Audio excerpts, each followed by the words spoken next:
Hola, bienvenido a Aula Vet, el canal para estudiantes de medicina veterinaria. En este video vamos a continuar con nuestro curso de bioquímica y nos toca hablar sobre los enlaces químicos. Los iones y átomos se pueden unir para formar moléculas. Como te mencioné en el video anterior, los electrones de un átomo se distribuyen en orbitales ordenados en 4 capas o niveles de energía, dependiendo de su número. Acá estamos representando los del átomo de carbono, en el que se localizan hasta la segunda capa o nivel de energía. Resulta que justamente los electrones presentes en el nivel o capa más externo del átomo se les conoce como electrones de valencia y son los que participan en la formación de enlaces para crear diversas moléculas. Gilbert Lewis representó a los electrones de valencia mediante puntos colocados alrededor del símbolo de cada elemento. Por ejemplo, así estaría representado el hidrógeno, así el nitrógeno y así el oxígeno. Además, postuló la regla del octeto. Es probable que ya la conozcas y si no, acá te la explicamos. Esta regla establece que para que un átomo alcance su estado de mayor estabilidad, debe poseer 8 electrones de valencia, es decir, 8 electrones en su último nivel o capa de energía, de tal forma que los átomos interactúan entre ellos compartiendo, ganando o cediendo electrones buscando esa estabilidad. En este caso, por ejemplo, el carbono tiene 6 electrones, de los cuales 2 están en su primer capa y solo 4 en la capa externa, por lo que le harían falta 4 electrones para completar un octeto.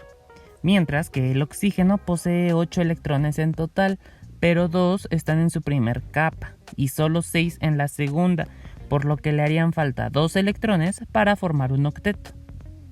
En otros átomos, como por ejemplo el sodio, que posee 11 electrones, 2 en su primer capa, 8 en la segunda y 1 en la tercera, es más sencillo ceder este último electrón y quedarse con los 8 que ya tiene en su segunda capa, a juntar otros 7 y formar el octeto en su tercer capa. A pesar de que la mayoría de átomos siguen esta regla, el hidrógeno y el helio no, porque solo tienen la primer capa de electrones, que solo es capaz de alojar a 2 electrones. Hablemos ahora sobre los principales enlaces químicos, que son 3: covalentes, que pueden ser polares y no polares, iónicos y metálicos. Para cuestiones de bioquímica, solo hablaremos de los enlaces iónicos y covalentes. Además, vamos a hablar sobre los puentes de hidrógeno, que son un tipo de interacción molecular. Los enlaces covalentes son muy fuertes, ocurren porque 2 átomos comparten electrones, es decir, que los electrones se encuentran desplazándose entre ambos átomos. Cuando cada átomo comparte un electrón, se forman enlaces simples. Cuando cada átomo comparte 2 electrones, se forman enlaces dobles. Y finalmente, cuando un átomo comparte 3 electrones, se forman enlaces triples. Estos enlaces pueden subclasificarse como polares y no polares, dependiendo de la electronegatividad de los átomos involucrados. La electronegatividad de un átomo se refiere a la capacidad que tiene para atraer electrones de otro átomo para enlazarse y formar diversos compuestos.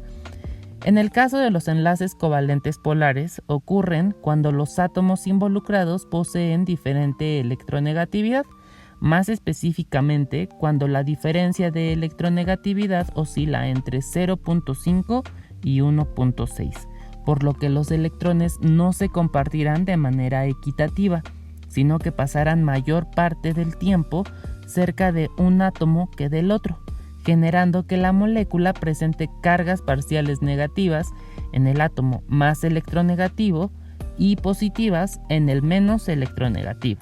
Como ejemplo de estos enlaces tenemos a la molécula de agua formada por un átomo de oxígeno con una electronegatividad de 3.5 y 2 de hidrógeno con una electronegatividad de 2.1.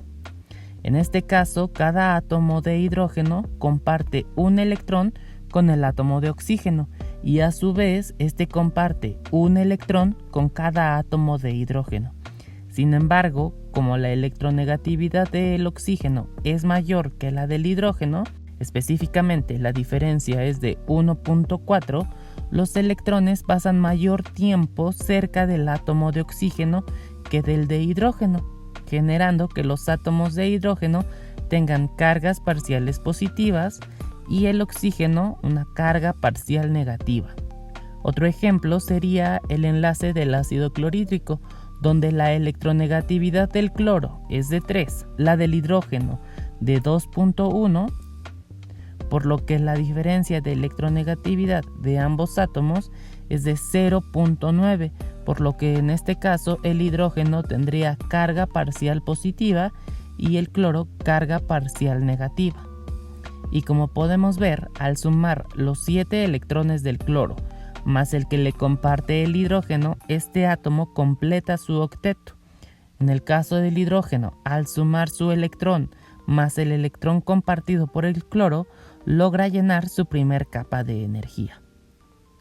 En cuanto a los enlaces covalentes no polares, ocurren en átomos con electronegatividades similares.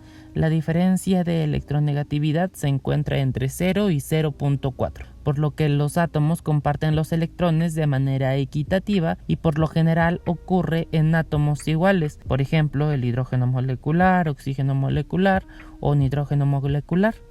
También ocurre entre el carbono y el hidrógeno, que a pesar de tener una cantidad de electrones diferente, poseen electronegatividades muy similares. Acá tenemos al carbono con sus 4 electrones de valencia, que necesita otros 4 electrones para formar su octeto.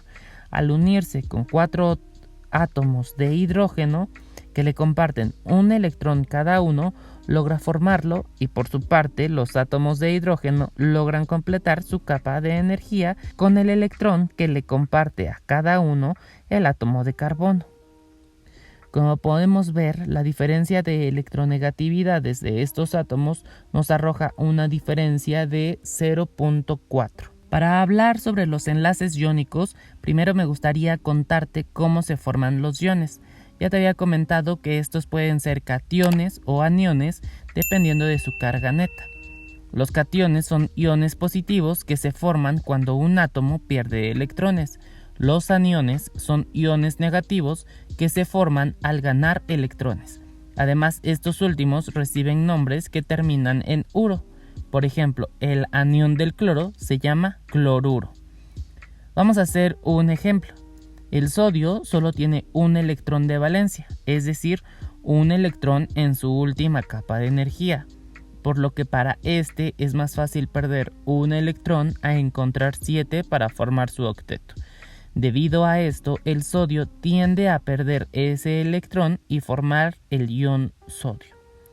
Por su parte, el cloro tiene 7 electrones de valencia, por lo que en este caso es más fácil ganar un electrón que perder 7, por lo que tiende a tomar un electrón y convertirse en cloruro. En general, para que un átomo pierda un electrón, debe haber otro que funcione como receptor. A este proceso se le conoce como transferencia de electrones.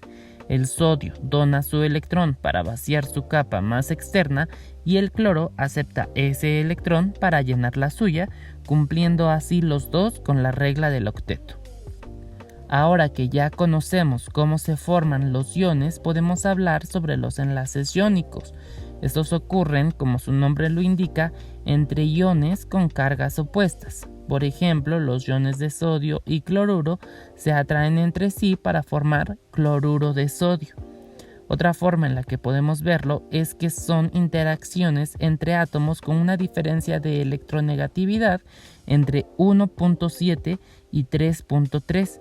Es decir, en este tipo de interacción, los electrones se transfieren completamente de un átomo a otro, formándose iones.